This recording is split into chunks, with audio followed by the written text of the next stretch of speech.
Hello friends, তোমার জন্য নিয়ে চলেছে একটা মিনি ব্লগ। তো আজকে আমি আর অদৃশ বসে গেছি কিছু ক্লে দিয়ে বানাবো তাই।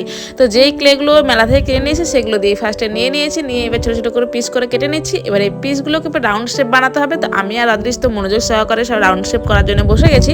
তো দেখতেই পাচ্ছ খুব মনোযোগ সহকারে কাজগুলো করছি, আর অদৃশ তো মানে বিশাল ইন্টারেস্ট এসব ব্যাপারে। তো আজকে আমরা এই ক্লেগুলো দিয়ে একটা ডেকোরেশন করবো। তো অদৃশ দেখো একটা সাপ বানিয়ে ফেলেছে ক্লে দিয়ে। তো আমাদের তো সব গোল গোল করা হয়ে গেছে, এবার এটাকে একটা ফ্লাওয়ার শেপ দেবো। তো এই দেখো মিডিলে দিয়েছি অন্য কালার আর সাইডে দিয়েছি সব এক কালারের। তো এইভাবে প্রত্যেকটা ফুলকে আমরা রেডি করে নেবো। চলো ফুলগুলোকে এখন রেডি করি। আর এটা তো খুব ট্রেন্ড চলছে এখন ক্লে দিয়ে ফ্লাওয়ার বানানো। তো তোমরা নিশ্চয়ই ইউটিউবে আগে দেখেছো। তো আমিও ভাবলাম যে চলো বানিয়ে নিই, মানে আমি আর অদৃশ দেখো প্রত্যেকটা ফ্লাওয়ার বানিয়ে নিয়েছি। আর এখন এইভাবে শুকাতে দিয়েছি। এগুলো ফার্স্টে শুকিয়ে যাক, শুকানোর পর এখানে ফেভিকল আঠা দিয়ে পুরো যে আমাদের বেসিনের উপরে যে আয়নাটা আছে সেই আয়নাটা সুন্দর করে সাজিয়ে নিয়েছি। তো কেমন লাগছে তোমরা অবশ্যই কমেন্টে জানিও। Tata bye.